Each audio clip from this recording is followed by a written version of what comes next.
খিচুড়ি না আমার অনেক পছন্দের একটা খাবার। আর খিচুড়ির সাথে বেগুন ভাজা, ডিম ভাজার ভর্তা হলে তো কোনো কথাই নেই। আর সাথে আচার হলে তো আরো বেশি ভালো লাগে। আর আমি এই সেকেন্ড টাইম খিচুড়ি রান্না করছি। আর আজকে খিচুড়ি রান্না করতে গিয়ে আমার সাথে অনেক কিছু ঘটে যাবে। আর সবকিছু থাকছে আজকের ব্লগে। প্রথমে কড়াইতে তেল দিয়ে গরম করে নিয়েছি। তারপর এখানে গরম মসলা দিয়ে দিলাম। আমার তেজপাতা দিতে একদমই মনে ছিল না। বাসায় ছিল কিন্তু আমি দিতে একদম ভুলে যাই। তারপরে আমি রসুন কুচি দিয়ে দেই। রসুন কুচি দিয়ে আমি একটু কিছুক্ষণ নাড়াচাড়া করে দেন আমি পেঁয়াজ কুচি দিয়ে দিব। পেঁয়াজ লালচে হওয়া পর্যন্ত আমি অপেক্ষা করব আর ভালো মতো নেড়ে নিব যেন পুড়ে না যায়। তারপর আমি একে একে মশলাগুলো দিয়ে দিব। ধনিয়ার গুঁড়া, মরিচের গুঁড়া, জিরার গুঁড়া এবং হলুদের গুঁড়া আমি আমার পরিমাণ মতো দিচ্ছি। তারপর আমি দেওয়ার পর ভালো মতো করে নেড়ে দেন আমি আদা রসুন বাটা দিয়ে দিব।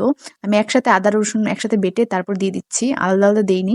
আমি এর আগের বার পেঁয়াজ বাটাও দিয়েছিলাম কিন্তু এবার পেঁয়াজ বাটা ছিল না তাই দিতে পারিনি।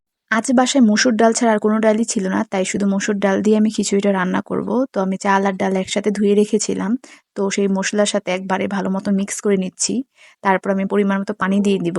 পানি দিয়ে একটু নাড়াচাড়া করে তারপর ঢাকা দিয়ে ঢেকে রাখবো। আর খিচুড়ি না এত সহজ আমি আগে জানতাম না। বানানো যখন শুরু করলাম তখন বুঝলাম যে খিচুড়ি বানানোটা আসলে অনেক সহজ। আর নুডলস বানানোটাও আমি অনেক দেরি করে শিখেছি। নুডলস বানানো যে এত সহজ ছিল আমি জানতাম না বানানোর আগ পর্যন্ত। আবার রান্নায় ফিরে আসি। খিচুড়ির সাথে খাওয়ার জন্য আমি টমেটো ভর্তাও করছি। তো সেখানে টমেটো, রসুন, পেঁয়াজ এবং কাঁচামরিচ আমি একসাথে একটু তেলে ভেজে নেব। আমি এর আগে কখনোই টমেটো ভর্তা করিনি। ভর্তা বানানোর আগে আমি একটু YouTube দেখে শিখে তারপরে এই যে বানানো শুরু করছি। কিন্তু আমার টমেটো ভর্তাটা না তেমন একটা মজা হয়নি। এখানে আমি সবকিছুই দিয়েছি কিন্তু তাও কেমন যেন একটু পানসে, পানসে লাগছিল। টমেটো ভর্তায় আরো কিছু দিতে হয় কিনা আমি ঠিক জানি না। YouTube এ যেভাবে দেখিয়েছিল আমি সেভাবেই করার চেষ্টা করেছি। কিন্তু তাও কেমন যেন একটা পানসে লাগছিল। মনে হচ্ছিল কিছু একটা মিসিং আছে। তো আমি আমার হাত এই মুহূর্তে কেটে গিয়েছিল। আমি ঠিকমতো মাখতে পারছিলাম না। বেগুন কাটতে গিয়ে আমার হাত অনেকখানি কেটে যায়। তাই ভালোমতো মাখতেও পারছিলাম না। আমার এত জ্বলছিল আঙ্গুল, তাও কিছু করার ছিল না। তো এই তো বানানো শেষ। তো আমার হাতের অবস্থা, হাত অনেকখানি কেটে যায় আর অনেক রক্তক্ষরণ হয়। আমার এই হাত নিয়ে এখন সব ভর্তা আমাকে বানাতে হচ্ছে। আর হাত অনেক জ্বলছিল। তো আমি আলু ভর্তা করব। আলু আগে সেদ্ধ করে নিয়েছি আর পেঁয়াজ বেরেস্তা করে নিয়েছি। তো শুকনা মরিচ দিয়ে এখন মাখতে হবে। আমার হাত অনেক জ্বলছিল কিন্তু কিছুই করার নেই যেহেতু আমি অলরেডি আলু সিদ্ধ করে ফেলেছি।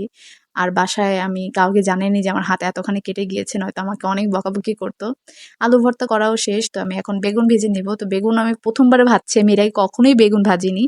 আর এটা আমার কোথাও শিখতে হয়নি। আমি আম্মুকে দেখতাম এভাবে করে। তো আমি এভাবেই করছিলাম।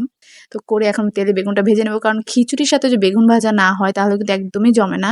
তাই আমি মানে একদম লাস্ট টাইমে ভাবলাম যে একটু বেগুন যেহেতু আছে তো বেগুনটাও ভেজে ফেলি। তো বেগুনটা কাটতে গিয়ে আমার হাতটা অনেকখানি কেটে যায়। যাই হোক বেগুন ভাজাও শেষ। তারপর আমি একটু ডিম ভেজে নেব। কারণ খিচুড়ির সাথে ডিম ভাজা খেতেও কিন্তু অনেক ভালো লাগে। এখানে মরিচ, পেঁয়াজ, ধনেপাতা, একটু টমেটোও দিয়েছি। লবণ দিয়ে মিক্স করে একটু তেলে ভেজে নেব। আর আমি এর আগে কখনোই টমেটো দিইনি ডিমের মধ্যে। অনেকবারই ধনেপাতা দিয়ে খেয়েছি কিন্তু কখনোই টমেটো দেওয়া হয়নি, ১ম বার। আর এটা টেস্টটা কিন্তু ভালোই লেগেছিল। আমি এর পরবর্তীতে সবসময় টমেটো দিয়ে ভাজার চেষ্টা করব। ডিম ভাজার পর আমি সালাদের জন্য কিছু সবজি কেটে নেব। এখানে শসা, টমেটো, পেঁয়াজ, মরিচ আর লেবু কেটে নিয়েছি। তো আমার একদম সবকিছু রেডি। তো এই তো আলু ভর্তা, ডিম ভাজার সাথে একটু পেঁয়াজও ভেজে নিয়েছিলাম।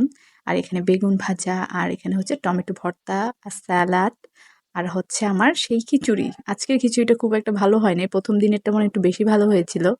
তো এই তো আমি সব খাবার-দাবার একদম প্লেটে সাজিয়ে নিয়ে এসেছি। তো আজকের ভিডিও ছিল এই পর্যন্তই। সবাইকে আল্লাহ হাফেজ।